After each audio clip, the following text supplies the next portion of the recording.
শুভেচ্ছা সহ আমন্ত্রণ প্রত্যেককে এটিএন সংলাপে আপনাদের সাথে আছি আমি আমিনুল মজলিস। দর্শক, আপনারা জানেন সমসাময়িক ও জনগুরুত্বপূর্ণ বিভিন্ন বিষয় নিয়ে আমাদের আলোচনা অনুষ্ঠান। 7 বছর পর লন্ডনের পথে বিএনপির চেয়ারপারসন বেগম খালেদা জিয়া। তাকে বিদায় জানাতে পথে পথে বিএনপি নেতাকর্মীদের ঢল নেমেছিল। হাজারো নেতাকর্মী ব্যানার ফেস্টুনে স্লোগানে মুখরিত ছিল রাস্তার দুপাশ।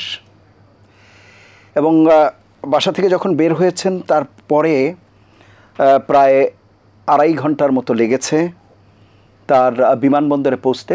11:30টার দিকে তিনি 11টার দিকে বিমানবন্দরে পৌঁছেছেন এবং কিছুক্ষণ আগে, আমরা যখন কথা বলছি কিছুক্ষণ আগে তিনি ঢাকা ছেড়েছেন।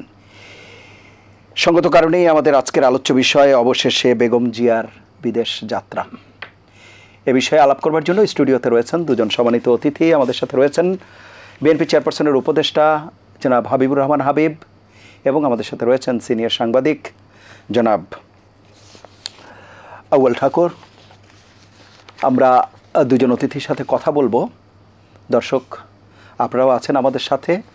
আমরা সবার আগে দিনের শিরোনামগুলো একটু দেখে আসব। লন্ডনের উদ্দেশ্যে ঢাকা ছাড়লেন বেগম খালেদা জিয়া। শুভেচ্ছা জানাতে সড়কে বিএনপি নেতাকর্মীদের ঢল। 7 বছর পর দেখা হবে মা ও ছেলের।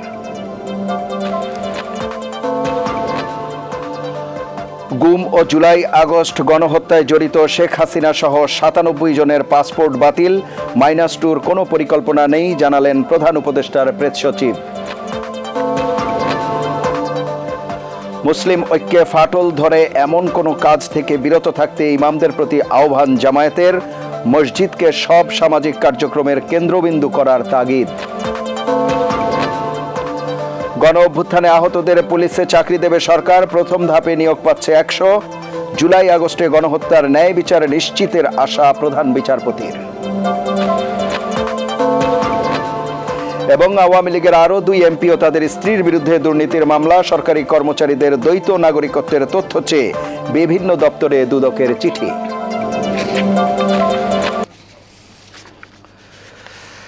আমরা শিরোনাম শুনছিলাম, মূল আলোচনায় যাব। জনাব আউয়াল ঠাকুর, আমি আপনাকে দিয়ে আলোচনা যদি শুরু করতে চাই। আমাদের আজকের আলোচ্য যে বিষয়, অবশেষে বেগম জিয়ার বিদেশ যাত্রা। অনেক চড়াই উতরাই গেছেন, চড়াই উতরাইয়ের মধ্য দিয়ে গেছেন। আসলে এই সময়গুলো ওনার, আপনি জানেন, নানা প্রতিকূলতার মধ্য দিয়ে আমরা সেই সব বিষয়গুলো আলাপ করব। গত 14-15 বছরে যে অবস্থা হয়েছে বা তার আগে 1/11-এ কী হয়েছে সেই সব বিষয়। কিন্তু তার আগে আপনি দীর্ঘদিন থেকে গণমাধ্যমের সাথে আছেন, বাংলাদেশের রাজনীতিও খুব কাছ থেকে দেখছেন। এই যে বেগম জিয়া রাজনীতিতে প্রবেশ করলেন এমন একটি সময়ে যখন তিনি স্বামী হারিয়েছেন, 2 সন্তানকে নিয়ে একটি প্রতিকূল অবস্থার মধ্যে, এবং তখন একরকম বাধ্য হয়ে নেতা কর্মীদের চাপে দলের হাল ধরলেন এবং একজন সামান্য গৃহবধূ থেকে রাজনীতির মাঠে আসলেন। পরবর্তীতে তো আমরা জানি আপসহীন নেত্রী হলেন। সব কিছু মিলিয়ে আপনার কাছে শুনব।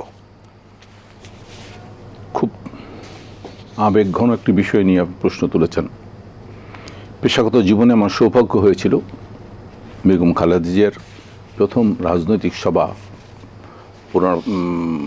নয়াবাজারে কভার করার জন্য। আমি সেই দৃশ্যের বর্ণনা দিয়ে আজকের বর্ণনা শুরু করতে চাই। তখনও বিএনপির 7 দলীয় জোট ছিল। বিএনপিতে তখন আতাউর রহমান খান, আরও অনেক বড় বড় নেতারা বক্তৃতা দিচ্ছিলেন। সরকার কেবলমাত্র ঘরোয়া রাজনীতির অনুমতি দিয়েছে। বিএনপি রাজনৈতিক কৌশল হিসাবে বাজারের দোতলার রেলিং নিয়ে নেতারা বসলেন এবং কর্মীরা সমবেত হতে শুরু করলো নিচে। একটি বিস্ময়ের ব্যাপার ছিল। আমরা যদি নেতাদেরকে বিশ্লেষণ করি, শুনতে চাই কেমন বলেন, কত পাণ্ডিত্য আছে, কত জ্ঞানী, কত অভিজ্ঞতা। না, বেগম জিয়া সেরকম কোনো অভিজ্ঞতা দিয়ে শুরু করেন নাই।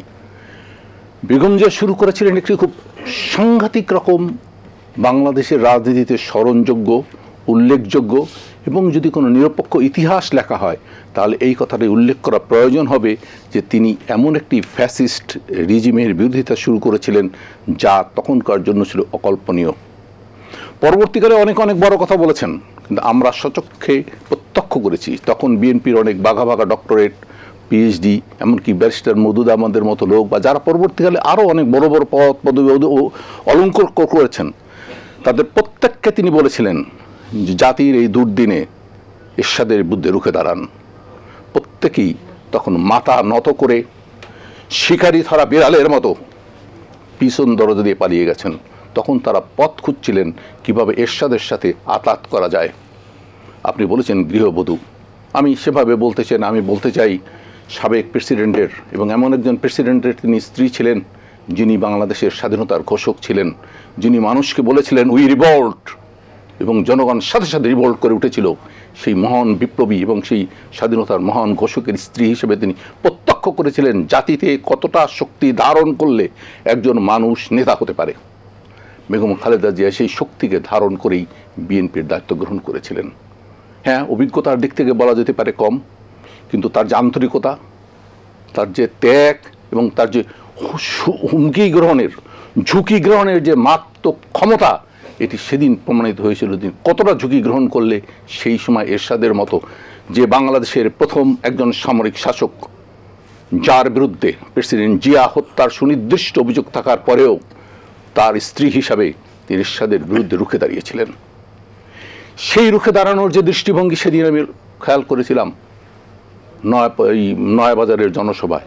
আপনাকে এখন সেই বর্ণনাটা দিতে পারবো না, কোনো ক্যামেরায় ছবি তোলা থাকলে দেখতে পারতেন যে ম্যাডাম যখন মাঠ দাঁড়ালেন বক্তৃতা দিতে, তখন সম্ভবত সেই সময় রাত 8টা, 8:30 বা 9টার মতো হবে। এই সমস্তটা সময় সমস্ত মানুষ সেখানে অপেক্ষা করেছে বেগম জিয়ার মুখ থেকে একটা কথা বলার জন্য, এবং আমার কাছে পুরো দৃশ্যটা মনে হয়েছিল বেগম জিয়া এবং সমবেত মানুষ একে অপরেরকে আলাদা করে ছুরি দিয়ে কাটার কোনো সুযোগ নাই। বেগম জিয়া যদি 1 ইঞ্চি আগান, সমস্ত মানুষ 1 ইঞ্চি আগায়। বেগম জিয়া যদি 1 ইঞ্চি পিছান, সমস্ত মানুষ 1 ইঞ্চি পিছায়। এই সভা আমি কভার করেছিলাম। আমি 1982 সালের কথা বলছেন। আমি সালটা আপনাকে নির্দিষ্ট করে বলতে পারবো না, এটা মিথ্যা কথা বলা ঠিক হবে না। আমি ঘটনাটা আপনাকে বলছি। সেই বেগম জিয়া বাংলাদেশের রাজনীতিতে যতটা ত্যাগ স্বীকার করেছেন, এটি উন্নত বিশ্ব তো দূরের কথা, পৃথিবীর কোনো গণতান্ত্রিক ইতিহাসে পাওয়া যাবে না। শহীদ প্রেসিডেন্ট জিয়াউর রহমানের বাড়ি থেকে তাকে উচ্ছেদ করা হয়েছে, বুলডোজার দিয়ে সেই বাড়িকে ভেঙে দেওয়া হয়েছে, তার বিরুদ্ধে মিথ্যা অপবাদ দেওয়া হয়েছে। 111 সরকার তাকে বিদেশ পাঠাবার জন্য ট্রায়াল দিয়েছে। তিনি বলেছেন এই দেশের মাটি ছেড়ে আমি কখনো যাব না। যখন তিনি এই কথা বলেছেন তখনও তিনি অসুস্থ, তখনও তার চিকিৎসা প্রয়োজন ছিল। আজকে যে সমস্ত চিকিৎসার জন্য তিনি গেছেন, তখনও তো সবগুলো দরকার ছিল না, কোনো কোনো চিকিৎসা তার জরুরি ছিল, কিন্তু তিনি বলেছেন আমি যাব না। অথচ ওই 111 সরকারের গোপন ইশারায় কিন্তু আরেকজন নেত্রী তিনি সেদিন আপন ইচ্ছায় বিদেশ পাড়ি জমিয়ে দিয়েছিলেন, এই ভরসায় যে তিনি গেলে তিনিও যাবেন। আসলে সকলের অনুসরণ করে না, অনুসরণের একটা পদ্ধতি থাকে। বেগম খালেদা জিয়া সেই ব্যক্তি ছিলেন, তাকে আমরা বলি আপসীন। তার আপসীন শব্দটার উৎস কি আমরা নিজেরা জানি। তাকে যারা বলে যে তিনি জিয়াউর রহমানের সেনাবাহিনীর স্ত্রী, রাজনীতি করেছেন সেনাবাহিনীর পক্ষ থেকে, আমি নিজে তার সাক্ষী আছি। বেগম জিয়ার আমলে বহু সেনা অফিসার তাকে উস্কাবার চেষ্টা করেছেন, এই শব্দ পর্যন্ত বলেছেন। আমি নামটা বলবো না, ম্যাডাম আপনি বলেন আমরা একটু নেড়ে দিই। বেগম খালেদা বলেছেন আপনার নাড়ার প্রয়োজন নাই, জনগণ বোঝে। যারা কথা বলেন তিনি সামরিক অভ্যুত্থান থেকে শুরু করে সমস্ত জিনিসকে গণতান্ত্রিক শক্তির বিবেচনায় দেখেছেন। তিনি সুনির্দিষ্টভাবেই এটা মনে করতেন বাংলাদেশের রাজনীতির জনগণই শক্তির প্রধান উৎস। আধিপত্যবাদ, আগ্রাসন, যতগুলো কথা আমরা রাজনীতি থেকে বলি, এগুলোর কতটা কথা তিনি উচ্চারণ করেছেন এটা বড় কথা নয়, প্রত্যেকটি কথা তিনি ধারণ করেছেন। তিনি ভারতীয় ডাক, বাংলাদেশের রাজনীতি বিদেশিদের ডাক, বাংলাদেশের রাজনীতি আপোষের ডাক, পিছন দরজার ডাক, সমস্ত ডাকই তার কাছে ছিল। কিন্তু সব কিছুকে পিছনে ফেলে তিনি শুধু এগিয়েছেন জনগণ এবং গণতন্ত্রের স্বার্থে। আজকে বাংলাদেশে যে গণতন্ত্রের কথাটা হয়, আমি খুব বিস্মিত হয়েছি যে আগস্ট বিপ্লবের এতদিন পরে সেনাবাহিনীর প্রধান বেগম জিয়ার সাথে দেখা করেছেন। এটি সেনাবাহিনী প্রধান হিসাবে তার অধ্যত্ত, তার উচিত ছিল 5ই আগস্ট যখন তিনি যেই মঞ্চে জামাতের আমির এবং বিএনপির সেক্রেটারি জেনারেলকে আহ্বান করেছেন, সেই মঞ্চে হুইল চেয়ারে করে হলেও বেগম জিয়াকে নিয়ে বিবৃতি দেওয়া যে জনগণ গণতান্ত্রিক স্বাধীনতা পেয়েছে। এই স্বাধীনতা তাদেরকে কে দিয়েছে? আজকে লড়তে তাদেরকে কে শিখিয়েছে? একমাত্র বেগম জিয়া। বাংলাদেশের গত 53 বছরে আর একটি উদাহরণও পাওয়া যাবে না যারা রাজনীতি করেছেন কিন্তু পিছন দরজার সাথে আপোষ করেননি। তিনি একমাত্র উদাহরণ যিনি আপোষ করেননি। অনেক কথা বলেছেন বেগম জিয়াকে নিয়ে, প্রাক্তন প্রধানমন্ত্রী, আবার সেই জায়গায় আসবো, বাবার সূত্রে করে অনেক আলোচনা আমি সেই জায়গায় আসবো। কিন্তু আমি যেটি বলছি, আপোষহীন কথাটি যেহেতু আপনি আনলেন, এরশাদ সরকারের বিরুদ্ধে যে আন্দোলন সংগ্রাম ছিল সেই জায়গাতে কাউকে কাউকে আপোষ করতে দেখা গেছে, এবং সেখানে যে আপোষ করেননি সেই প্রেক্ষাপটটি কেমন, মানে কোন প্রেক্ষাপটের থেকে বা কোন ঘটনা থেকে, সেটি যদি আপনি একটু দর্শকদের বলেন। আপনাকে একটা উদাহরণ দেই, তিনি আমার খুব পরিচিত, নামটা বললাম না। বায়তুল মোকরমের টিকিট ঘরে বিশাল জনতার সামনে বক্তৃতা দিয়ে, বিকালে বক্তৃতা দিয়ে রাতে শপথ নিয়েছেন। বেগম জিয়ার সাথে তিনি বক্তৃতা দিয়েছেন। জাতীয়তাবাদী ছাত্র দলের একজন বিখ্যাত, যাকে বলা হতো একসময় তিনি সিয়া শিকদার পার্টি করতেন, বিশাল জনতার সামনে বক্তৃতা দিয়ে এরশাদের সাথে ডিপ্লোম্যাটিক চাকরিতে যোগ দিয়েছেন। বেগম জিয়ার সাথে রাজনীতিতে মাঠে হেঁটে মওদুদ আহমদ সাহেব মন্ত্রী হয়েছেন। বাংলাদেশের রাজনীতিতে যদি আমরা যাদেরকে খুব মাইলস্টোন বলে উল্লেখ করি, আমরা যাদেরকে বলি যে তাদের কথা শুনলে বিটে বাটি শুদ্ধ কাঁপে, সেই সকল কাম্পমান ব্যক্তিরাও কিন্তু এরশাদ সাহেবের শাসন আমলে 2-4টা রুটির ভাগ করার জন্য অথবা উচ্ছিষ্ট খাওয়ার জন্য সার মেয়ের মতো পিছে পিছে ঘেউ ঘেউ করেছেন। এই অফারটা বেগম জিয়ার কাছে আরও অনেক বেশি ছিল। কারণ খুব সোজা, তিনি যদি শুধুমাত্র একজন প্রেসিডেন্টের স্ত্রী, শুধুমাত্র একজন সেনাপ্রধানের স্ত্রী, শুধুমাত্র একজন মুক্তিযোদ্ধার অফিসারের স্ত্রী হিসেবে বাস করতে চাইতেন, তাহলে তার বাংলাদেশের মতো জায়গায় স্বর্গবাসের কোনো সমস্যা হতো না। বাংলাদেশের স্বর্গবাস বলতে যদি কিছু বোঝা যায়, তার সকল সুযোগ পাওয়ার আইনগত অধিকার বেগম খালেদা জিয়ার ছিল। কিন্তু সমস্ত অধিকারকে তিনি ভুলণ্ডিত করে সরকারের অপবাদকে তিনি কাঁধে নিয়ে এক বিন্দু মুহূর্তের জন্য তিনি আপোষ করে কোনো স্বাক্ষর করেন নাই। শেষ তক লড়াই করেছেন। তিনি জানতেন তিনি মৃত্যুর মুখে, তিনি জানতেন সরকার দিন গুনেছে, তিনি জানতেন তার মৃত্যুই সরকারের কাম্য, তিনি জানতেন তাকে তার লাশ দেখার জন্য সরকার নেটে পর্যন্ত খবর ছাড়িয়েছে, কিন্তু তারপরেও তাকে দমানো গেছে, তার থেকে বিবৃতি বের করা গেছে, অথবা সরকারের পক্ষে প্রত্যক্ষ বা পরোক্ষভাবে সুবিধা হয় এমন কোনো বক্তব্য তিনি দিয়েছেন তার কোনো রেকর্ড নাই। শুধু বাংলাদেশের রাজনীতি নয়, যদি গণতন্ত্রের রাজনীতিতে কোনো রাজনৈতিক নেতার বা বায়োগ্রাফি তৈরি করা হয় এবং তাতে যদি কমিটমেন্টের আলোচনা হয়, তাহলে তিনি হবেন একমাত্র ব্যক্তি যিনি তার কমিটমেন্টের জন্য আপোষ করেন নাই, যেমন করেন নাই আব্রাহাম লিঙ্কন। তিনি তার জীবন দিয়েছেন, তবু তিনি বর্ণবাদের বিরুদ্ধে আপোষ করেন নাই। তিনি বর্ণবাদের বিরুদ্ধে লড়াই করেছেন, গণতন্ত্রের সংজ্ঞা নির্ধারণ করেছেন, নিজের জীবন দিয়েছেন। বেগম জিয়া আর আব্রাহাম লিঙ্কনের মধ্যে এই ক্ষেত্রে পার্থক্য এইটুক যে তাকে মরতে হয়েছে, বেগম জিয়া মরতে মরতে বেঁচে গেছেন। কারণ আল্লাহ তাআলা বলেছেন তিনি যাকে খুশি সম্মান দেন, যার থেকে খুশি সম্মান কেড়ে নেন, যাকে খুশি সম্পদ দেন, যার থেকে খুশি সম্পদ দেন। আল্লাহ চেয়েছেন বেগম জিয়াকে সম্মান দেবেন আর আরেকজনের কাছ থেকে কেড়ে নেবেন। কার্যত তাই হয়েছে। তার জীবদ্দশায় তিনি দেখে গেছেন দুপুরের খানা খেতে পারেন নাই, আর বেগম জিয়া সসম্মানে বিদেশি ফ্লাইটে আজকে বিদেশ গেছেন। যেটি যদি জীবিত তিনি সামনে দেখতেন তাহলে তিনি বুঝতেন যে এই বিষয়টি আল্লাহ তাআলার কত বড় নির্দেশনা। তিনি তার প্রত্যক্ষ করলেন যে তিনি পালিয়ে বাঁচার চেষ্টা করেছেন আর বেগম জিয়া বীরের মতো বাঁচতেছেন। এখানেই হলো আপোষহীনতার উত্তর। এখানেই হচ্ছে মাথা উঁচু রাখার যে মৌলিক বৈশিষ্ট্য। কোথায় মাথা উঁচু রাখতে হবে? এশির নিহারিনত শির শিখর হিমাদ্রির, এই হিমাদ্রির মতো যার উচ্চ শিখর, সেটা কেবলমাত্র বেগম জিয়ার, এটা অন্য কারো ক্ষেত্রে প্রযোজ্য নয়। আমরা একটু শুনে আসি। জনাব হাবিবুর রহমান হাবিব, আমরা শুনছিলাম সাংবাদিক আউয়াল ঠাকুরের কথা, যেই বিষয়গুলো আমরা আলাপ করছিলাম। এই প্রসঙ্গে আপনার কথা শুনবো এবং বিশেষ করে আপনারও অনেক স্মৃতিচারণ আছে, অনেক কাছ থেকে দেখা আছে। বিশেষ করে 90-এর গণ অভ্যুত্থানের কথা যদি আমরা বলি, সেই সময় এরশাদ সরকারের সময়ও যে ঘটনাগুলো ঘটেছে, সার্বিকভাবে আপনি আলোচনা শুরু করবেন। আপনাকে ধন্যবাদ। আপনার মাধ্যমে এটিএন বাংলা সম্মানিত দর্শক শ্রোতা, বাংলাদেশ এবং আমাদের বাড়িতে যারা দেখছেন তাদেরকে সশ্রদ্ধ সালাম। বিজ্ঞ আলোচক প্রবীণ সাংবাদিক আব্দুল আওয়াল ঠাকুর ভাইকে আমার শুভেচ্ছা। আমি সর্বপ্রথম ওনার কথা দিয়ে শুরু করতে চাই। আপোষহীন, জি, উনি জেনারেল এর সাথে সাথে আপোষ করেন না। ওই আপোষটা না করলেও করা না করা আমি কোনো ম্যাটার মনে করি না। একটি নির্বাচনে যাওয়া না যাওয়া 86 হ্যাঁ, উনি আপোষ করেন না। কিন্তু সবচেয়ে বড় যে ঘটনা, পৃথিবীর ইতিহাসে সবচেয়ে যেটা ঘটনা, সেটা হলো যে 111 সরকার যখন উনাকে প্রস্তাব দিয়েছিল যে আপনার ছোট সন্তানকে নিয়ে আপনি বিদেশ চলে যান, উনি বলেছেন না, যাব না। তখন প্রস্তাব দিয়েছিলেন যে বড় সন্তানকে নিয়েও আপনি চলে যান, সুখে দিন কাটান, কোনো সমস্যা নেই। উনি বলেছেন যে না। তখন 111 সরকার বলেছিল তাহলে আপনার সন্তানদের পরিণতি খুব ভয়াবহ হবে, কঠিন সম্মুখীন হতে হবে আপনাকে সব আপনার সন্তানদের। উনি বলেছিলেন যা হয় হবে। আমার শুধু 2টি সন্তান না, বাংলাদেশে কোটি কোটি সন্তান, আমার কোটি কোটি সন্তানকে রেখে আমার 2 সন্তানকে নিয়ে আমি বিদেশে যাব না। এটা কোনো মা বলতে পারেন? মার জায়গা থেকে মা বলতে পারে না। সব মা তার সন্তানকে বুকের মধ্যে করে, কোলের মধ্যে করে আগলে রাখতে চায়। ম্যাডাম খালেদা একমাত্র ব্যক্তি যিনি নিজের সন্তানকে কোরবানি দিলেন, ঠিকই কোরবানি দিলেন, ঠিকই কোরবানি দিলেন। আর ওকে যেভাবে টর্চার করেছে, যিনি রাজনীতি করতেন না, অবশেষে উনি মৃত্যুবরণ করলেন মালয়েশিয়া থেকে।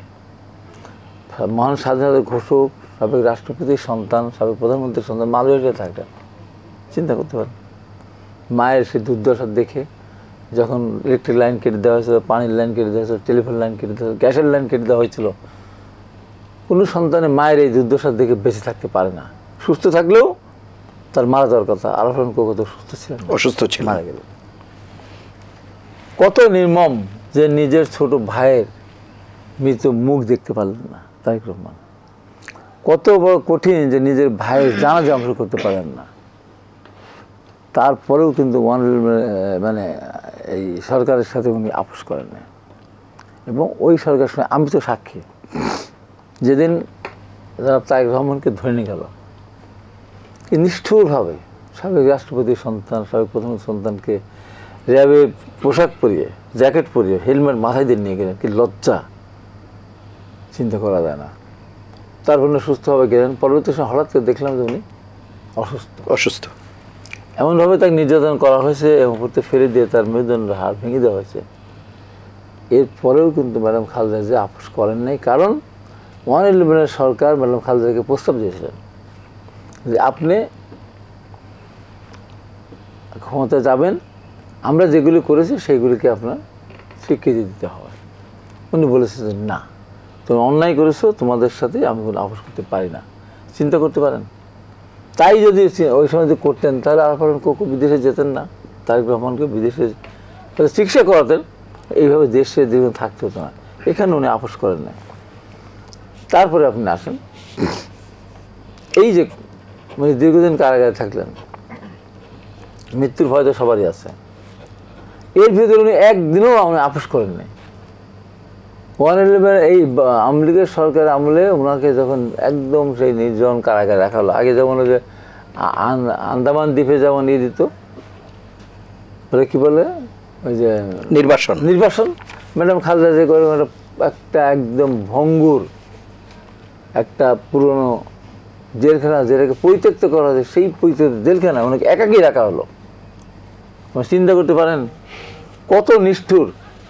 করতে পারতেন, অন্যায়ভাবে ওনাকে শাস্তি দিয়েছেন বিগত সরকার, ওনার বাসায়, ওনার একটা বাসায় সাবধান ঘটনা করতে পারতো। ওনার মধ্যে একটা অসুস্থ মানুষকে বারবার আপনার নিয়ে গেছে কোথায়, আলিয়া মাদ্রাসার সেই যেখানে বিডিআর মিটিংটি বিচার হয়েছিল, কত বড় অসম্মান। তারপরে উনি কিন্তু আত্মসমর্পণ করেন নাই। যখন করোনা আসলো, পিজি হাসপাতালে উনি ছিলেন, তখন সরকার ভয় পেয়ে গেছিল। বিভিন্ন কর্নার থেকে বলা হয়েছিল হয়তোবা যে করোনা আক্রান্ত হয়ে বেগম খালেদার কিছু হলে কিন্তু শেষ রক্ষা হবে না। তারাই তখন সরকার সম্ভবত তার পরিবারকে দিয়ে আবেদন করিয়েছিল তাকে জামিনে মুক্তি দেওয়ার জন্য।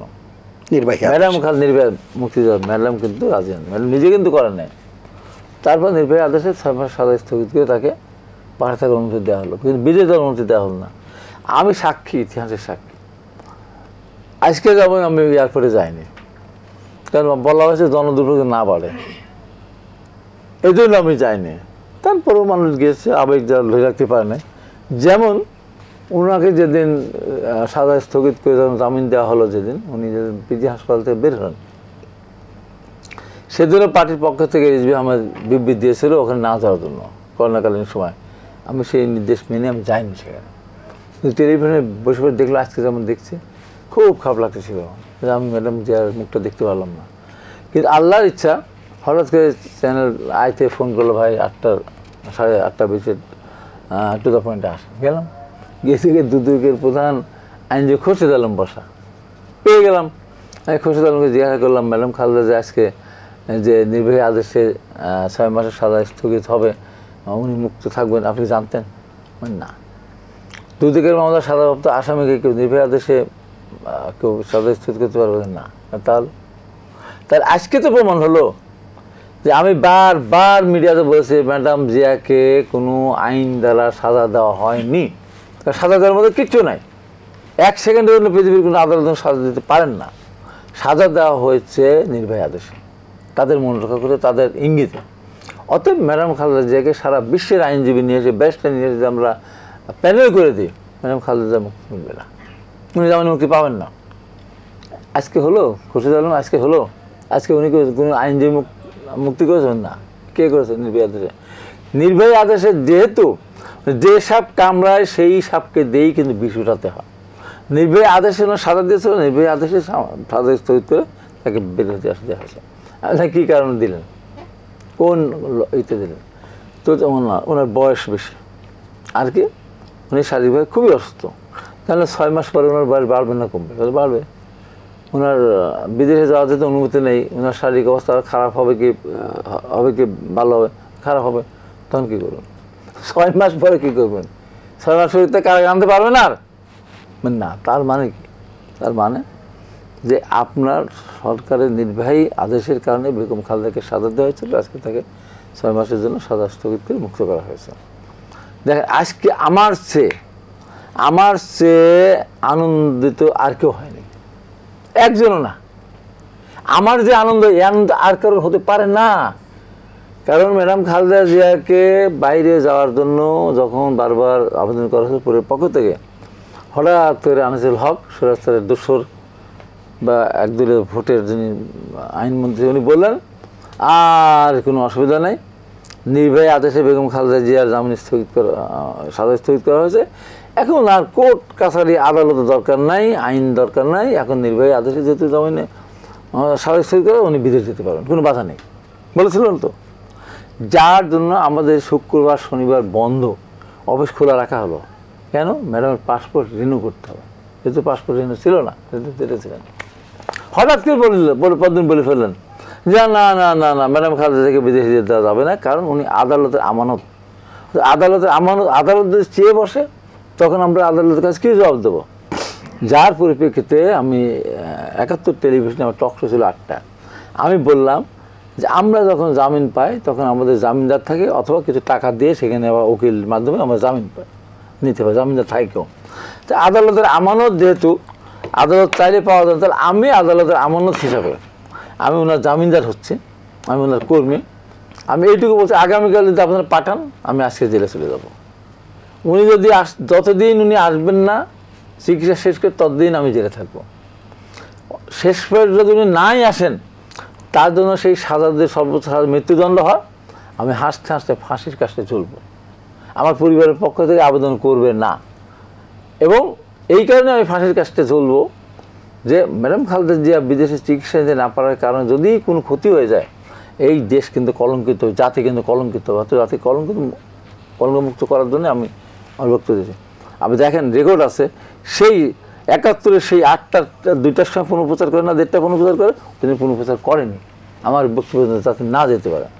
আমি আনন্দিত আজকে এই জন্য, যার জন্য আমি ফাঁসির কাছে যেতে চেয়েছি, কারাগারে থাকতে চেয়েছি, তিনি আজকে একবার মুক্ত অবস্থায় বিদেশে গেলেন, এর সে আনন্দের আর কিছু নেই। আরেকটা কথা, যে কুয়েতের আমি টাকা দিয়েছিলেন জিয়া রহমানের স্মৃতি রক্ষার জন্য, অরফানেজ ট্রাস্ট, অরফানেজ ফান্ডের জন্য না, জিয়া রহমানের স্মৃতি রক্ষা করার জন্য। সেই সময় কামালউদ্দিন সিদ্দিকীর মুখ্য সচিব ভুল করেছিল। তখন সে রাষ্ট্রপতি শাসিত সরকার, রাষ্ট্রপতি শাসিত সরকারের প্রধানমন্ত্রী দান নিতেও পারেন না, দান দিতেও পারেন না। ওই রাষ্ট্রপতির নামেই অ্যাকাউন্ট হতে পারে। ইনারা ভুল করেছে, টাকা দিলেন কুয়েতের আমির ব্যাগটা জিয়া রহমানকে। সেখানে আমাদের সেই সময় এই বড় বড় সমস্ত সচিবরা ভুল করে ফান্ড গঠন করেন, আর সরকার টাকা দিলে তো বাংলাদেশ ব্যাংকের মাধ্যমে আসে, সোনালী ব্যাংকে তো দেয় না। এদের তো বোঝা আছে ব্যক্তিগত টাকা। সেখানে আমাদের এই সমস্ত মানে যারা সচিবরা সেদিন অ্যাকাউন্ট করলেন কোথায়? সোনালী ব্যাংকে। অ্যাকাউন্টের নাম দিলেন কি? Prime ministers orphanage fund. টাকা দিল কুয়েতের আমির জিয়া রহমানের নামে কোনো চিঠি রক্ষা করার জন্য, অবকাঠামো তৈরি করার জন্য। আর টাকাটা অ্যাকাউন্টটা করলো প্রাইম মিনিস্টার অরফানেজ ফান্ড। হতেই পারে না। আর প্রাইম মিনিস্টার অরফানেজ হবে না এই কারণে উনি তো প্রধানমন্ত্রী মাত্র, ওনার তো নির্বাহী ক্ষমতা নাই, নির্বাহী ক্ষমতা রাষ্ট্রপতির। তারপরে ধরেন সেই টাকাটা বিভিন্নভাবে আপনি জিয়া রহমান অরফানেজ ট্রাস্ট গঠন করা হলো, ওইদিকে জিয়া রহমান চ্যারিটেবল ট্রাস্ট গঠন করলো আপনার মুস্তাফিজুর রহমান নিয়ে, যে ওখানে টাকা নিয়ে কিন্তু মামলা নাই, এই টাকার মামলা হলো। আজকে দেখেন সেই মিথ্যা মামলায় বারবার বলেছি বলে আমি এই যে বিচারপতি সাজা দিয়েছিল আখতারুজ্জামান, তার বিরুদ্ধে ওই দিনই বলেছিলাম যে আপনার মাকে গিয়ে জিজ্ঞাসা করেন, মা বেঁচে থাকলে আম্মা আমি এইরকম একজন মানুষকে আমি সাজা দিয়েছি, সশ্রম কারাদণ্ড দিয়েছি, রাইটের সম্বন্ধে আপনার অভিমত কি? আপনার আম্মা বেঁচে বলবে যে আখতারুজ্জামান তোমার মতো সন্তানকে পেটে ধারণ করে গর্ব অনুভব করতাম, আজকে তুমি জঘন্য কাজটা করেছো, তুমি আমি মনে করি তুমি একটা কুলাঙ্গার সন্তান, তোমার মতো কুলাঙ্গার সন্তান পেটে ধারণ করে আমি খুব অন্যায় করেছি। এই কথাটা আপনার মা বলবে এইটা। আর প্রেস ক্লাবের সামনে ম্যাডাম যখন খুবই অসুস্থ, তখন আমি বক্তব্য বলেছিলাম বিচারপতি আখতারুজ্জামান আপনি অন্যায়ভাবে সাজা দিয়েছেন, যেদিন ম্যাডাম খালেদা জিয়া অসুস্থ থাকা অবস্থা বিদেশ যেতে পারছেন না, তাই যতদিন আওয়ামী লীগ ক্ষমতা থাকবে ততদিন আপনি বেঁচে থাকবেন, যেদিন আওয়ামী লীগ ক্ষমতা থাকবে না সেদিন আপনাকে মরতে হবে। আর আগে মরে গিয়ে থাকলে আপনার তুলে দেশের টেস্ট করা হবে আপনার কত খারাপ মানুষ সন্তান ছিলেন এবং কত খারাপ মানুষ ছিলেন। এই আমার অপরাধ, এই অপরাধে আমাকে সুমোটো করলো মহামান্য উচ্চ আদালত। আমি গেলাম না, 6 তারিখে গেলাম না, 8 তারিখে গেলাম না। তারপরে আমার বিরুদ্ধে রায় দিল, আইজিপির নির্দেশ দিল যে কোনোভাবে গ্রেপ্তার করে তাকে করে হাজির করতে হবে। আমি গেলাম না, পারলে ধরে নিয়ে যাও। পরে ধরা পড়লাম, ধরা পড়ার পর কোর্টে আমার এই ভিডিও দেখানো হলো, সময় টেলিভিশনের আর প্রেস ক্লাবের সামনে দেখানোর পরে আমাকে মহামান্য আদালত বললেন যে এই যেটা দেখানো হলো আপনি শপথ বাক্য কোশ্চেন করে বলেন যে কথা আপনি বলেছেন কিনা। আমি বললাম মহামান্য আদালত আমি শপথ বাক্য কোশ্চেন করে বলছি, এই সব কথাগুলো আমি বলেছি। আবারও ঘোষণা হচ্ছে বেগম খালেদা জিয়া, জনাব তারেক রহমান এবং ডক্টর জুবাইদুর রহমানের বিরুদ্ধে এই ধরনের ষড়যন্ত্র করে মামলা যে কেউ সাজা দেয় কোনো বিচারক, তার বিরুদ্ধে বলতেই থাকবো তাতে 100 বছর সাজা পরোয়া করি না। তারপরে ম্যাডাম খালেদা যখন অসুস্থ, তার কিডনি যখন ট্রান্সফার, তার লিভার যখন ট্রান্সফার করতে হবে, তখন আমি পরিষ্কার বক্তব্য বলেছিলাম যে ম্যাডাম খালেদা জিয়ার জন্য আমার লিভার, আমার কিডনি, আমার যে অঙ্গ প্রত্যঙ্গ লাগে আমি সেই অঙ্গ প্রত্যঙ্গই আমি দেওয়ার জন্য প্রস্তুত। আমারটা যদি না লাগে আমার বয়সের কারণে, আমার ছোটো আরও 4 ভাই আছে, হ্যাঁ, ভোলা বাচ্চা তাদের যে অঙ্গ প্রত্যঙ্গ লাগে সেটা তারা দেওয়ার জন্য প্রস্তুত। ভাই যখন কথা বলে গেছে, এই কথা বলেছে, আদালত বলেছে সেই বেগম খালেদার জন্য আমি 100 বছর খেতে পরোয়া করি না। এবং ম্যাডাম খালেদা যখন আরও গুরুত্ব অসুস্থ, তখন আমি বললাম, একথাও বললাম, হে আল্লাহ আমার জীবনে যতটুকু আয়ু আছে আমার সমস্ত আয়ুটুকু বেগম খালেদা জিয়াকে দেন। আমি না থাকলে আমার পরিবার কষ্ট পাবে, কিন্তু ম্যাডাম খালেদা জিয়া না থাকলে সারা বাংলাদেশের মানুষ গণতন্ত্র হারা হবে, তারা সারা বাংলাদেশের মানুষ কোটি কোটি মানুষ কষ্ট পাবে। অতএব আমার সমস্ত হায়াত দিয়ে বেগম খালেদা জিয়াকে আপনার আমরা জনাব আব্দুল্লাহ ঠাকুরের কাছে একটু শুনবো। আব্দুল্লাহ ঠাকুর, যে প্রসঙ্গগুলো আসলে জনাব হাবিবুর রহমান হাবিব তার নিজস্ব ব্যক্তিগত যে স্মৃতিচারণ সেটি করছিলেন, অভিজ্ঞতার কথা বলছিলেন, দুটি বিষয়। একটি তো তার মধ্য দিয়ে অনেক ঘাত প্রতিঘাত গেছে, প্রতিকূলতা গেছে, বিশেষ করে এই গত 15 বছরে সেই জায়গায় তার সন্তান হারানোর যে বেদনা সেটির কথা বলা হচ্ছে, তার যে নিজস্ব জায়গা বা আমরা যেটিকে বলি যে তার যে বাড়ি ক্যান্টনমেন্টে, যেটি দীর্ঘদিনের স্মৃতির সঙ্গে সেই জায়গাটা যখন, সেটি তো প্রায় 28 বছর যেখানে ছিলেন উনি, সেখান থেকে উচ্ছেদ করা এবং বিচার প্রক্রিয়ার যে বিষয়, এই দুটি বিষয় সম্পর্কে যদি একটু আলোকপাত করেন। দেখেন এটা কি কেবলই মানে আইনের প্রয়োগ বা লোক দেখানো, নাকি এতে মানসিকভাবে বিপর্যস্ত করবার বিষয় থাকে কিনা, পুরো বিষয়গুলো একটু আপনাকে একটু পিছনের দিকে আমি নিই, সেটা হচ্ছে যে মনীষী সক্রেটিসকে যে আদালতের রায়ে বিষ পানে হত্যা করা হয়েছিল, তাকে বলা হয়েছিল কারারক্ষীরা যে আপনি পালিয়ে যান, আমরা সহায়তা করব। জবাবে সক্রেটিস বলেছিলেন যে তোমরা কি চাও তোমাদের শিক্ষক ভবিষ্যতে একজন চোর বা একজন পলায়নকারী হিসেবে চিহ্নিত হোক, পলাতক হিসেবে চিহ্নিত? মনীষী সক্রেটিস তার মৃত্যুর চেয়ে সত্যবাদিতাকে আশ্রয় গ্রহণ করেছিলেন। এবং তাকে কেন এই মৃত্যুদণ্ড দেয়া হয়েছিল তা নিয়ে অনেক আলোচনার মধ্যে একটি আলোচনা হলো যে মূলত তিনি যুবকদেরকে সৎ পথে আনতে চেয়েছিলেন, আর সেই যুবকদেরকে ডিমোরালাইজড করার অভিযোগই তার বিরুদ্ধে আনা হলো। কিন্তু মূল অভিযোগটি সেটা ছিল না। মূল অভিযোগ ছিল দুটি প্রতিবেশী দেশের মধ্যে যুদ্ধে মনীষী সক্রেটিসের ভূমিকা গ্রিসের সরকারের বিরূপ দৃষ্টিতে পড়েছিল। বাংলাদেশের ইতিহাসে বেগম জিয়া সেরকম একজন ব্যক্তি যিনি যে কারণে রোষে পড়েছিলেন সেই কারণটা উল্লেখ করার সাহস ওই সরকার দেখাতে পারেনি। তিনি রোষে পড়েছিলেন বেগম জিয়ার স্ত্রী হিসাবে, তিনি রোষে পড়েছিলেন বাংলাদেশের রাজনীতিতে বিএনপির চেয়ারপারসন হিসাবে, তিনি রোষে পড়েছিলেন তিনি বাংলাদেশের স্বাধীনতাতে আপোষহীন ছিলেন। তিনি কেন বাংলাদেশের স্বাধীনতায় আপোষহীন ছিলেন এটি হলো তার মূল অপরাধ। এবং তিনি কেন মানুষের অধিকারের জন্য লড়াই করছেন, গণতন্ত্রের জন্য লড়াই করছেন, এটা ছিল অপরাধ। এই একই অপরাধে কিন্তু বাংলাদেশের প্রথম ক্রসফায়ারের শিকার হয়েছিলেন সিরাজ শিকদার। সেদিনও পার্লামেন্টে দাঁড়িয়ে তৎকালীন প্রধানমন্ত্রী বলেছিলেন কোথায় আস সিরাজ শিকদার। কি অপরাধ ছিল সিরাজ শিকদারের? সিরাজ শিকদার রাজনীতির আলোচনা আমি করি না, কিন্তু সিরাজ শিকদার প্রকাশ্যত বলেছিলেন পূর্ব বাংলা ভারতের উপনিবেশে পরিণত হয়েছে। এই ভারতের উপনিবেশে পরিণত হওয়ার কথাটা সরকারের ভালো লাগে নাই। তাকে ক্রসফায়ার করা হয়েছিল। বাংলাদেশের ইতিহাসের প্রথম ক্রসফায়ারের নজির এসপি মাহবুবকে দিয়ে করানো হয়েছিল, যার উদাহরণ ছিলেন সিরাজ শিকদার। ইতিহাসের পরিক্রমা বাংলাদেশের রাজনীতিতে যখনই যারা আধিপত্যবাদের বিরোধিতা করেছে, আধিপত্যবাদ তাদেরকে এক বিন্দু স্পেয়ার করে নাই। বেছে বেছে, টেনে টেনে, জেনে জেনে, পেশায় হোক, সংসারে হোক, ঘরে হোক, প্রত্যেকটা জায়গা থেকে তাদেরকে চিহ্নিত করা হয়েছে। প্রত্যেকটি জায়গার একটা ছাতা থাকে। বৃষ্টি আসলে যেমন আমরা ছাতা ধরি, গরম থেকে বাঁচার জন্য ছাতা ধরি, বট গাছের ছায়ায় আমরা অবস্থান করি। এই যে বাস্তবতাটা বাংলাদেশের রাজনীতিতে কিন্তু আধিপত্যবাদের এক সময় ছায়া, আধিপত্যবাদের বিরুদ্ধে সাধারণ মানুষের ছায়া ছিলেন মৌলানা আব্দুল হামিদ খান ভাসানী। মৌলানা আব্দুল হামিদ খান ভাসানী চলে যাওয়ার পরে রাষ্ট্রীয় ক্ষমতা এদেশে পৃষ্ঠপোষকতা করেছিলেন শহীদ প্রেসিডেন্ট জিয়াউর রহমান, এবং শহীদ প্রেসিডেন্ট জিয়াউর রহমানের পরে এই ধারাকে ধরে রাখতে চেষ্টা করেছিলেন বেগম খালেদা জিয়া। তিনি এই যে রাজনৈতিক সহায়তা করেছেন, তিনি এই যে রাজনৈতিক তাদের সাথে হাত মিলিয়েছেন, কথাটা হাবিব সাহেব বলছিলেন একটা, আমি আরেকটা উদাহরণ আপনাদেরকে বলি যে মানুষের প্রতি মানুষের ভালোবাসা, আন্তরিকতা, আস্থা কতটা তীব্র হলে যেভাবে হাবিব সাহেব বলেছিলেন একজন সাধারণ মানুষ জীবন দিতে পারে। কথাটার তারিখটা এটাও বলতে পারবো না, তবে সময়টা বলতে পারবো। বেগম খালেদা জিয়া যেদিন সচিবালয় ঘেরাও করেছিলেন সেদিন কাজী জাফর আহমদ তার সাথে ছিলেন। ওই ট্রাকের পিছনে আমি ছিলাম। আর্মির যখন সমস্ত সচিবালয় কট করে তখন তিনি এসে পুরানা পল্টনে বিএসএস অফিসের সামনে দাঁড়িয়ে যান গাড়ি, এবং ওইখানে যে মোস্তফা বাজির বাড়িতে তিনি অবস্থান নেন। তখন সরকার কারফিউ জারি করে। ওই সচিবালয় থেকে শুরু করে মতিঝিলের ওই পুরো অঞ্চল বিএনপির নেতাকর্মীরা দখল করে।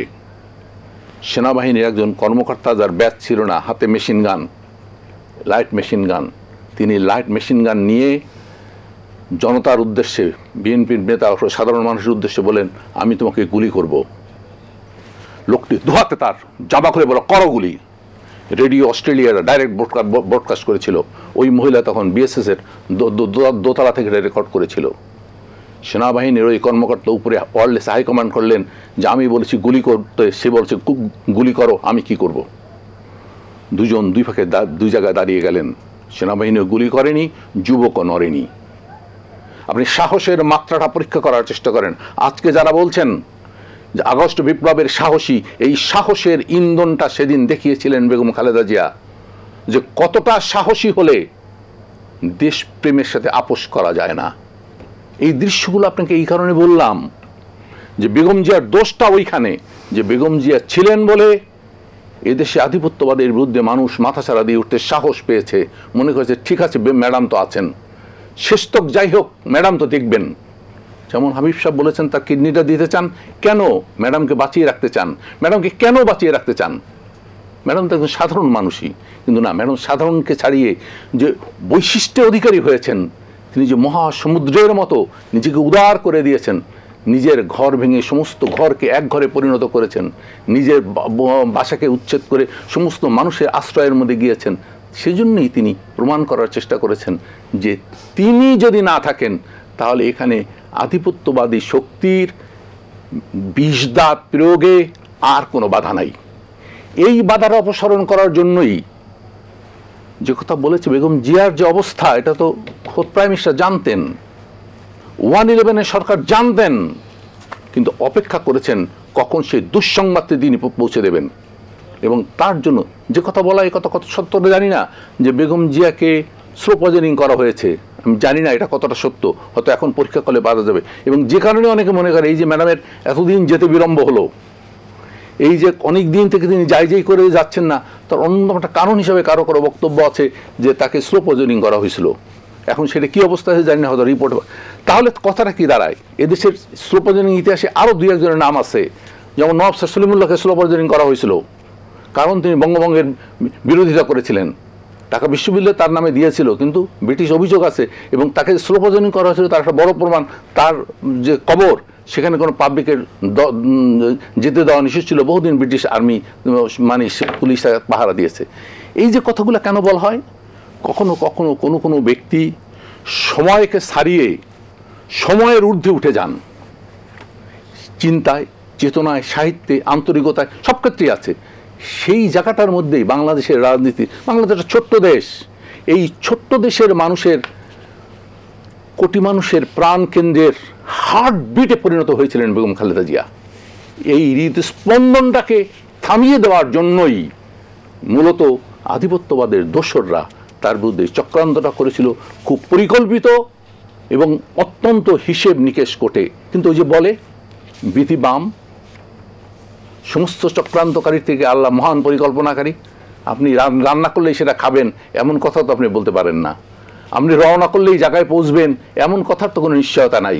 আপনি হয়তো সিদ্ধান্ত নিতে পারেন, ওই সিদ্ধান্তটা যিনি জানতেন তিনি পাল্টা সিদ্ধান্ত নিয়েছেন। এবং সে কারণেই কিন্তু বেগম খালেদা জিয়ার আজকের যে আলোচনা করতে পারছেন, এটা তো নাও হতে পারতো। জি, আমি আসবো আবার আপনার কাছে। জনাব হাবিবুর রহমান হাবিব, আপনি শুনছিলেন, আমরা বলছিলাম এই যে তাকে বাড়ি থেকে উচ্ছেদ করা কিংবা যে বিচারের নামে প্রহসন, সেই বিষয়গুলো নিয়ে আপনি কেবলমাত্র এগুলো আইনিভাবেই করা কিংবা রাজনৈতিক প্রতিপক্ষ ঘায়েল করা নাকি মানসিকভাবে বিপর্যস্ত করা, দুর্বল করা, কি বিষয়গুলো মনে করেন বা কিভাবে দেখছেন? দেখেন, বেগম খালেদার একটা ইতিহাস, এই পরিবারের ইতিহাস মহা ইতিহাস। কিন্তু আমি প্রথমে বলেছি রণাঙ্গনের স্বামী, স্ত্রী ক্যান্টনমেন্টে বন্দি, শিশু বাচ্চা আরবরান কোকো তখন দুধ খায়, কিনার খায়। সেই ব্যক্তিকে এইভাবে মিথ্যা মামলায় সাজা দিয়ে কেউ আটকে রাখতে পারে? কোনো মানুষ পারে? পৃথিবীর ইতিহাসকে আর আবার এইভাবে ইতিহাস লেখা হবে যে একজন স্বাধীনতা ঘোষণা দিয়ে রণাঙ্গনে যুদ্ধ করতেছে তার স্ত্রী, আমরা সেখানে ক্যান্টনমেন্টপন্থী, এভাবে এই অত্যাচার, তাদের যে অত্যাচারটা এটা করলো। আর যে কথাটা আমি বলতে চাচ্ছিলাম, আরফান কোকো যেদিন মারা গেলেন মায়ের দোষে দেখে, আমি যখন কারাগারে, চিন্তা করেন প্রধানমন্ত্রী নাটক করতে আসলো ওখানে। প্রধানমন্ত্রী কোথাও গেলে তার এসএসএফ আগে যায় না, হঠাৎ করে চলে গেলেন, তাতেও আমারই নেই। সবচেয়ে বড় আমার আপত্তিটা ওই জায়গায় কত নিষ্ঠুর, সীমার চেয়েও নিষ্ঠুর, যে যাত্রাবাড়ি থানায় তার আগে ওই দিনই আরফান কোকো মারা গিয়েছেন শোনার পরেও যাত্রাবাড়ি থানায় তার 2টা হত্যা মামলা দায়ের করলাম। সরকার হত্যা মামলা দায়ের করে উনি দেখা করতে আসছেন। তারপর তো দেখলাম টেলিভিশনে কি নাটক মাটক করতে চলে দিলে কেন, তারপর অনেক দোষক টোষক করা হলো। এখন দেখেন ম্যাডাম খালেদা জিয়া ইতিহাস সেই জন্য বলবো, জিয়া রহমান ক্ষমতায় ছিলেন কয়েক বছর, ম্যাডাম খালেদা জিয়া ক্ষমতা ছিলেন 2 টার্ম পুরা। অর্থাৎ ঢাকা শহরে তাদের একটা বাড়ি নেই, শুধু জিয়া রহমান মারা যাওয়ার পরে যে বাড়ি সরকারের পক্ষ থেকে এসে সব যেটাকে ভেঙে একদম নিশ্চিহ্ন করে দিয়েছে। আগে দিনে বলতো না, তোকে এমন শাস্তি দেবো তোর বাড়িতে ঘুঘু চড়াবো, ঘুঘু চড়াবো মানে ষষ্ঠ পূর্ণ ঘুঘু খাইতে আসবে, সেই কাজটা করছে না। কত নির্মম। যেখানে রাষ্ট্রপতি জিয়া রহমান ওই বাড়িতে যখন উঠেছিলেন তখন উনি লেফটেন্যান্ট কর্নেল ছিলেন, তারপরে উনি ব্রিগেডিয়ার জেনারেল হয়েছেন, উনি জেনারেল হয়েছেন, উনি লেফটেন্যান্ট জেনারেল হয়েছেন, রাষ্ট্রপতি হয়েছেন, ওই বাড়িতে ছিলেন। ম্যাডাম খালেদা জিয়া 2 বার 3 বার প্রাইম মিনিস্টার হয়েছেন, ওই বাড়িতে ছিলেন। তাহলে কত স্মৃতি বিজড়িত বাড়ি, সেই বাড়ি থেকে কীভাবে বের করে দিল। আজকে আমি খুঁজে বের করতে বলবো যে যারা ওই দিন বেগম খালেদা জিয়াকে বাড়ি থেকে বের করার ষড়যন্ত্রের সাথে জড়িত ছিলেন, সরকারের নির্দেশে করেছেন, কিন্তু তাকে কলঙ্কিত করার জন্য কত কিছু সেখানে সাজানো হয়েছে। একটা মানুষকে কে এইভাবে অসম্মান করতে পারে? দেখেন কতভাবে তাকে অসম্মান করা হয়েছে। ম্যাডাম খালেদা জিয়া একটা কথা আমাকে বলতেই হয়, যেদিন জনাব তারেক রহমানকে ধরে নিয়ে গেল সেদিন আমি রাত্রি 12টার সময় ফোন করলাম, তখন ম্যাডামের ফোন অনেকে ধরেন, উনি যেটা বলতেন না, ম্যাডাম খালেদা ফোন ধরে না, বড় মন্ত্রীরা ধরেন না, সাবেক এমপিরা ধরেন না, নেতারা ধরেন না, আমি নিজে ফোন করলাম। এবং প্রতিদিনই আমি যেতাম মানুষজন হওয়ার পরেও। হ্যাঁ ম্যাডাম উনি খাচ্ছিলেন, পরে রুলকে বলছে বল পরে ফোন করতে, পরে ফোন করছে, ফোন করছে। ধরার পরে আমি বললাম, ম্যাডাম আপনি চিন্তা করবেন না, তারেক রহমানের বয়স এত বেশি হয় না, তার বিরুদ্ধে বহু অভিযোগ আর বহু বন্ধুদের গল্প সাজানো হয়েছিল, কিন্তু এটাও তো বলবো যে আমি আপনার সাথে তো ছিলাম দীর্ঘদিন, মিছিলে মিটিংয়ে গিয়েছি, সবার সম্পর্কে দীর্ঘদিন আপনার সাথে থাকার সুযোগ হয়নি বিশেষ একটা কারণে, কিন্তু তারেক রহমানের সাথে লাস্টের থেকে মিশতে পেরেছে। উনি যে গাড়ি চালাতেন, এই যে ভেড়ামারা, কুষ্টিয়া, সিরাজগঞ্জ যেতেন, মানুষ দাঁড়িয়ে থাকতো, আমি গিয়ে বলতাম যে আমরা কিছু দাঁড়িয়ে থাকবো, জিয়ার বেড়া দেখবো, তাই দেখো কতক্ষণ, যতক্ষণ আসে আসুক দেখবো আমরা। মানুষের সাথে হ্যান্ডশেক করতে করতে ওই কৃষকের হাত করা, হাতের সাথে হ্যান্ডশেক করতে আঙুলের করগুলো কেটে গেছিলো, সেগুলি সে এই কাপড় দিয়ে বেঁধে রেখেছিল, কাপড় তেনা বলে ওকে আর কি, কাপড় দিয়ে আঙুলের করগুলো বেঁধে রেখে তারপর গাড়ি চালাতেন, আবার হ্যান্ডশেক করতেন। তো ম্যাডাম আমার প্রতি অনেক দোয়া আছে, বদনামে যখন মানুষ গায় বহুবার মুরব্বী মানুষের মারফত দোয়া আছে, উনি অবশ্যই দেশে ফিরে আসবেন ম্যাডাম, এটা চিন্তার কোনো কারণ নাই। তো যাক আল্লাহ রহমতে আমরা আশা করি যে তারেক রহমান ফিরে আসবেন আমাদের মাঝে। আরেকটা জিনিস বলতেছে, বেগম জিয়াকে বিদেশ পাঠিয়ে দেওয়ার জন্য ষড়যন্ত্র হয়েছিল না, এয়ারপোর্টে ইয়ে রেডি, প্লেন রেডি, কাপড় চোপড় রেডি, ব্যাগ ট্যাগ রেডি। আমি ম্যাডাম জিয়াকে বললাম যে আপনি বিদেশ যাবেন না কোনোভাবে। তারপরে আমি তখন এক্স খান ছিল, ওনার নাম কি, আমার জেডে খান, একসময় ম্যাডামের সাথে ছিলেন, নিয়ে উনি পরে বিভ্রান্ত হয়েছেন কয়েকদিন পরেই, হ্যাঁ ওই বাসায় খুঁজে গিয়ে বের করে বললাম যে জেডে খান ভাই আপনি কোনোভাবেই ম্যাডাম যেন বিদেশ না যান, আমার কথাটাও বলবেন বিদেশ না যান, আর ওনার ভিসা যেন না দেয় সৌদি আরব, ভিসা যেতে পারবে না, এই ব্যবস্থাটা করেন। জেডে খান এসে ম্যাডামের সাথে কথা বলেছেন, এই কথাগুলো আপনি বলেছেন। দেখেন মানুষ কত যাদেরকে মন্ত্রী বানালেন, এমপি বানালেন, একটু দেখা করতো না। আমি কিন্তু ওই দুঃসময়ের ভিতরে আমি গাড়ি নিয়ে, আমার গাড়ি নিয়ে আমার এলাকাতে লিচু হয় প্রতি বছরই আমি দিই, লিচু দিতে পর্যন্ত ওনাকে আমি গিয়েছিলাম। এই যে অবস্থা, এই যে দুঃস্থ হবে না, যাদের জন্য এত কিছু করলেন এক সময়, তারা তার কাছে দূরে সরে গেছিল, এত কষ্ট সহ্য করে সন্তান হারানোর বেদনা নিয়ে এই দেশের থেকে এতদিনের যে ট্রিটমেন্ট নিয়ে আল্লাহ আমার তাকে সুস্থ করে রেখেছেন, এই আল্লাহ একেবারে 100%-এর ভিতরে 100% রহমত ছাড়া এটা কোনোভাবে হতে পারে না। জনাব আব্দুল্লাহ ঠাকুর, আরেকটি বিষয় বলা হয় নির্বাচন প্রসঙ্গে, এখানে একটি বিষয় এসেছে যে 111 সরকারের সাথে আপোষ করা, আতাত করা, সেটি করা হয় নাই, তাদের প্রস্তাব মানা হয় নাই, না মানার কারণে যেই পরিণতি সেটি তো আছে। কেউ কেউ যেটি বলবার চেষ্টা করেন বা বলেন, আজকে তো আমরা 3টি নির্বাচনের কথাই বলি, 14, 18, 24, কিন্তু 2008 সালের নির্বাচনেও যেহেতু 111 সরকারের সেই প্রস্তাব দায় মুক্তির বিষয়ে সেটি মানা হয়নি, সুতরাং এই সন্দেহ প্রকাশ করা হয় জাতীয়তাবাদী দল বিএনপি বিরোধী দলে থাকাকালীন যেহেতু 113টি সিট পাওয়ার দল, সেটি 116টি আসন পাওয়ার দল, সেই দলটি 28টি আসন পাবে আরেকটি নির্বাচনে, এটি কতটা বিশ্বাসযোগ্য হতে পারে, সেটি কি কোনো ষড়যন্ত্রের অংশ কিনা, সেটি একটি বিষয়। আর বেগম খালেদা জিয়ার একটি ইতিহাসের কথা বলা হয় যে জীবনে কখনো কোনো আসনে উনি পরাজিত হননি। সার্বিকভাবে বিষয়গুলো নিয়ে আপনি আলাপ করবেন। আপনি 2008-এর নির্বাচনটা নিয়ে যদি কথা বলেন, তাহলে বর্তমান প্রেক্ষাপটে এমন কিছু বিষয় অন্তত আমি ব্যক্তিগতভাবে জানি যেগুলো নানান প্রতিক্রিয়া দেখা দিতে পারে। তবুও আমার মনে হয় যে দুই একটা বিষয় আপনার সাথে স্পর্শ করা দরকার। 2008-এর নির্বাচনটা সত্যিকার অর্থে বলতে গেলে বেগম খালেদা জিয়া এই নির্বাচনের পক্ষে ছিলেন না, নির্বাচনে অংশ নেওয়ার পক্ষে ছিলেন সেই সময়টাতে। তিনি কেন পক্ষে ছিলেন না, তার অনেকগুলো কারণ থাকলেও মূল কারণটা ছিল এই যে তার আগেই নির্বাচনের ছকটা তৈরি হয়ে গেছে, এটা তিনি নিজে জানতেন। এবং আমার সাথে ব্যক্তিগতভাবে তার যে বৈঠক হয়েছিল ক্যান্টনমেন্টের বাসায়, সেখানে তিনি সুনির্দিষ্টভাবে আমাকে এই প্রশ্নগুলো তুলেছিলেন এবং কথা হয়েছিল। আচ্ছা, বেগম জিয়া বললেন, সরাসরি জিজ্ঞেস করলেন, এখন এটা বেগম জিয়াকে সাক্ষী মানা খুব কঠিন, আমি এমনিও সাক্ষী বিনা কথা বলতে চাই না, তবু আমি ধরে নিই যে কথাটা অন্যভাবে নেন। একজন সাংবাদিক হিসাবে তিনি মতামত জানতে চাইলেন যে আমরা তো কারাগারে ছিলাম, আপনারা বাইরে ছিলেন, সামগ্রিক পরিস্থিতির কীভাবে দেখছেন। আমি তাকে কিছু পরিস্থিতির আলোচনা করলাম, কিছু কিছু ব্যক্তির নাম বললাম, কিছু কিছু ষড়যন্ত্রের কথা বললাম। তিনি একমত হলেন এবং তিনি মনে করলেন যে আপনার বললেন যে হ্যাঁ, এই বিবেচনাগুলা খুব নেওয়া জরুরি। কিন্তু জোটের শরিক অন্য একটি দল চট করে কোনো কোনো মহলের ইঙ্গিতে রাতারাতি বিবৃতি দিয়ে বললেন, বিএনপি নির্বাচনে না গেলেও আমরা নির্বাচনে যাব। আপনি যে প্রশ্নটা করেছেন সেই প্রশ্নের গোড়ায় এই কথাটা রয়েছে। এবং এই বিবৃতির পরেও ম্যাডামের সাথে আমার কথা হয়েছে। তিনি আমাকে বললেন যে এখন আমাদের আর তো অপশন নাই। কথাটা আপনাকে এই কারণে বললাম, আমরা প্রকাশ্যত বলি 1/11 লগি বৈঠার তাণ্ডব এবং আরও কিছুর প্রেক্ষিতে 1/11 সরকার প্রতিষ্ঠিত হয়েছিল। কিন্তু 1/11 সরকারকে বৈধতা দেওয়ার যে প্রশ্নটা এসছিল, সেই প্রশ্নে বেগম খালেদা জিয়া কেন একমত হন নাই।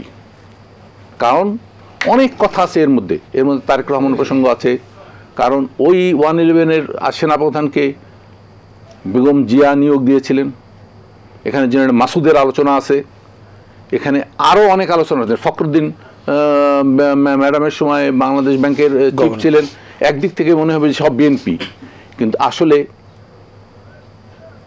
20টা সাপের কোথায় এটা না জানা থাকলে যে সমস্যাটা হয়, ম্যাডামের বিশ্বাস সেখানেই সমস্যাটা হয়েছে। এবং যারা এই নীল নকশাটা করেছিলেন তারা কিন্তু ম্যাডামকে বাদ দিয়ে, যেহেতু ম্যাডাম আপোস করতে চান নাই এবং তিনি জানতেন যে এইখানে আপোস করার মানেই হলো বাংলাদেশকে পরবর্তী 15 বছর যা ঘটেছে এটা দায়িত্বটা তার উপর তাকে নিতে হতো।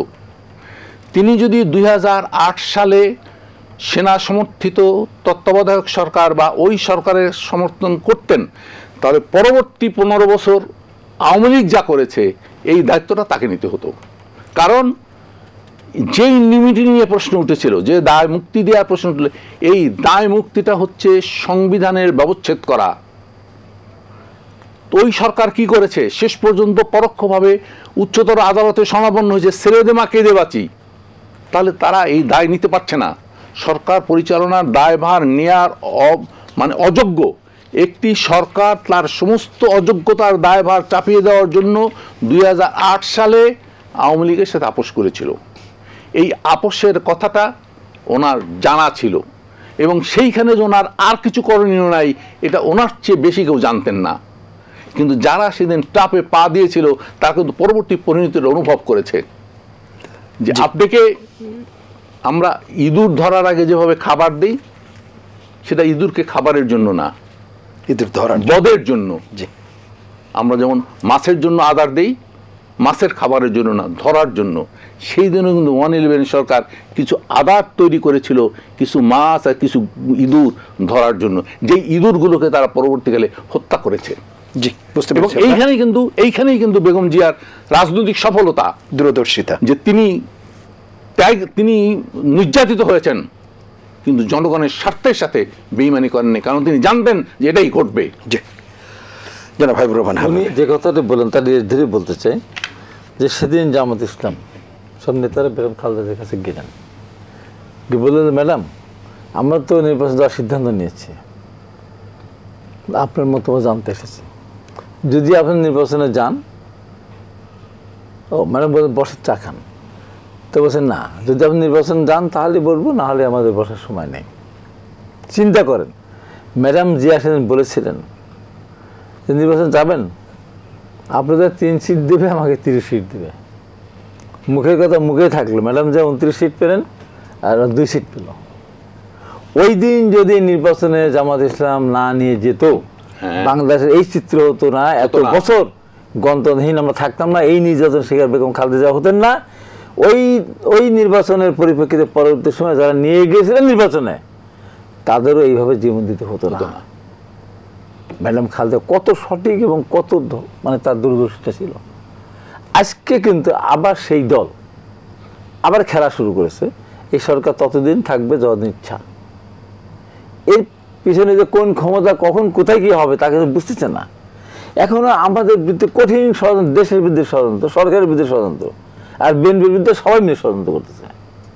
চিন্তা করেন। এই জন্য বলি যে ম্যাডাম খালেদা জিয়া জনগণের কাছে কতখানি।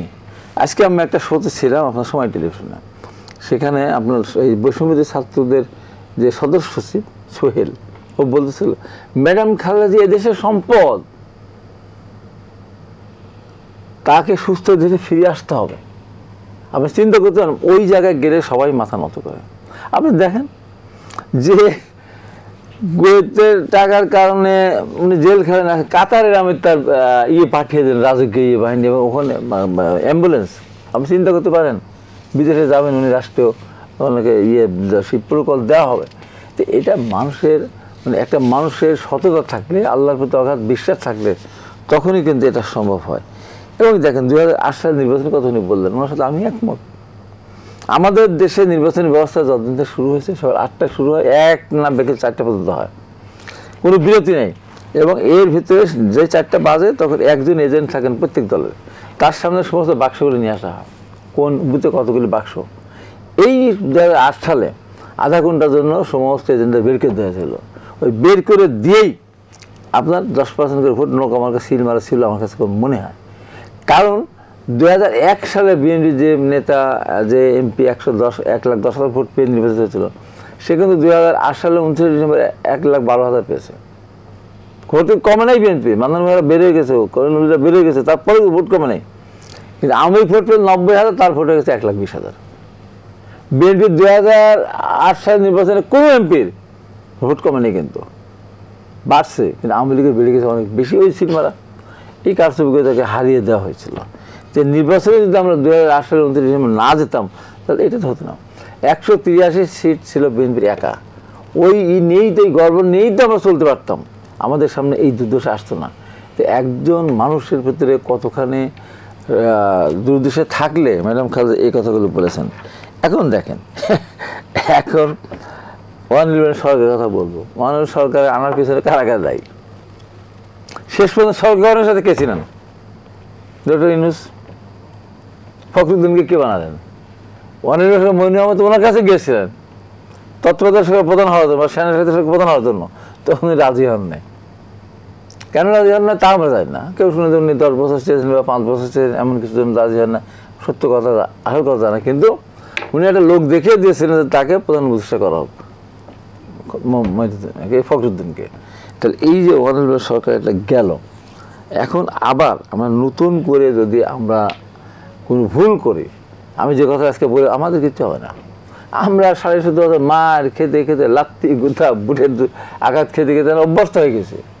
কিন্তু এই যে যদি আমাদের ভিতরে অনৈক্য সৃষ্টি যারা করতে চাচ্ছেন, বিএনপিকে নিয়ে কটূক্তি করতে চাচ্ছেন, বিএনপিকে দুর্বল করা মানে কি? যেমন ম্যাডাম খালেদা জিয়া 91 সালে নির্বাচন ইশতেহার ঘোষণা যখন করেছিলেন, তখন কিন্তু কৃষকের 5,000 টাকা কৃষি সুদ মাফ করার কথা বলেন নাই, সুদ 1800 10,000 কৃষি সুদ মাফ করার কথা বলেন না। কিন্তু ক্ষমতা আসার পর উনি কৃষকদেরকে দায় মুক্তি দিলেন। সেই সময় সাইফুর রহমান ছিলেন অর্থমন্ত্রী। উনি ম্যাডাম কী কাজ করছে, এত টাকা মাফ করে দিলাম, আমি দেশ চালাবো কী করে। ম্যাডাম বলেছিলেন যে কৃষক বাঁচলে দেশ বাঁচবে, আপনি বাঁচবেন, আমি বাঁচব। ঠিক তেমনিভাবে ম্যাডাম খালেদা জিয়া সামনে থাকলে এই দেশ আবার গণতান্ত্রিক ধারায় ফিরে আসবে। আপনাদের দলের চেয়ারপারসন, উনি চিকিৎসার জন্য বাইরে, ভারপ্রাপ্ত চেয়ারম্যান উনিও দেশের বাইরে। এই যে উপরের দিকের যখন দুইজন বাইরে থাকছেন, এতদিনও যদিও দৃশ্যত তাদের, কিন্তু তারপরেও দেশের ভেতরে অবস্থান করা এক ধরনের, বাইরে অবস্থান করা আরেক। তাতে করে কি আপনার মনে হয় দল পরিচালনা বা দলের তৃণমূল পর্যায়ে বা অন্যান্য জায়গায়, যেখানে যেই জায়গাগুলোতে আছে মানে কার্যকলাপ পরিচালনা করার ক্ষেত্রে, কর্মসূচি দেওয়ার ক্ষেত্রে, কোনো সিদ্ধান্ত, কোনো ক্ষেত্রে কি কোনো ধরনের ব্যত্যয় বা কোনো সম্ভাবনা কোনো কিছু তৈরি হবে বলে মনে করেন? কোনো সমস্যা নেই। তারেক রহমান তো দেশে আছেন, এই আমার হাতে, এই যে তারেক রহমান, এটা হলো তারেক রহমান। উনি সারাদিন সার্বক্ষণিক আমাদের সাথে কথা বলছেন, স্কাইপে সামনে দেখা যায়। তারেক রহমান ধরে রাখছি তো। আর আগে তারেক রহমান ছিলেন আমার হাতে ধরা, আর ম্যাডাম ছিলেন বিছানায় শুয়ে। এখন দুইজন এক জায়গায়, আরও সুবিধা হবে তো আমাদের। আচ্ছা, এই জন্য আমাদের দল পরিচালনার কোনো সমস্যা নাই। ম্যাডাম আছেন, আগে সে তো অনেক সুস্থ, আল্লাহর রহমতে কথা বলতে পারবেন, পরামর্শ করতে পারবেন, সেখানে আমাদের কোনো সমস্যা হবে না। আর একটা কথা বললাম, যে যেভাবেই বলুক না কেন, যে যত ষড়যন্ত্র করুন না কেন, এই দলকে কোনোভাবেই ষড়যন্ত্র করে এই দলকে পিছনে ফেলার কোনো সুযোগ নেই।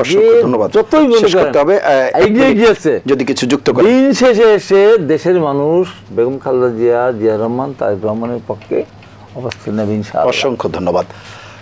জনাব আব্দুল আউয়াল ঠাকুর, যদি কিছু যুক্ত করেন, শেষ করবো 1 মিনিট। আমি যুক্ত করতে চাই, এই কথা আমরা দীর্ঘক্ষণ আলোচনা করেছি বেগম জিয়াকে নিয়ে, তার অসুস্থ অবস্থার কথা নিয়ে। আমরা কামনাবাক্যে কামনা করি বেগম জিয়া সুস্থ হলে সুস্থ হবে বাংলাদেশ, বেগম জিয়া সুস্থ হলে সুস্থ হবে গণতন্ত্র, বেগম জিয়া সুস্থ হলে সুস্থ হবে দেশের মানুষ, স্বাধীনতা, সার্বভৌমত্ব, দেশ টিকে থাক। আমাদের দেশনেত্রী, প্রাণের প্রিয় বেগম খালেদা জিয়া সুস্থ হয়ে আবার তিনি আমাদের মধ্যে ফিরে এসে জনগণকে কাছে নিয়ে নতুন করে নির্বাচনে, নতুন করে প্রধানমন্ত্রী হন, ক্ষমতার আসনে এসে তিনি প্রমাণ করেন ষড়যন্ত্র যতই বড় হোক, আল্লাহর হুকুম তার চেয়ে অনেক বড়। আমি তার সুস্বাস্থ্য, দীর্ঘায়ু এবং তার সমস্ত সদ্গুণের গুণাবলী আমাদের জীবনে অটুট এবং অমর থাক, চক্রান্ত ব্যর্থ হোক, এই কামনার মধ্য দিয়ে শেষ করতে চাই। অসংখ্য ধন্যবাদ আপনাদের দুজনকে। আমাদের সেই প্রত্যাশা, প্রিয় দর্শক, এই ছিল আজকের এটিএন সংলাপ। পরবর্তী অনুষ্ঠান দেখার আমন্ত্রণ জানিয়ে বিদায় নিচ্ছি। সবাই ভালো থাকবেন, সুস্থ থাকবেন, আশা করি এটিএন বাংলার সঙ্গেই থাকবেন। আল্লাহ হাফেজ।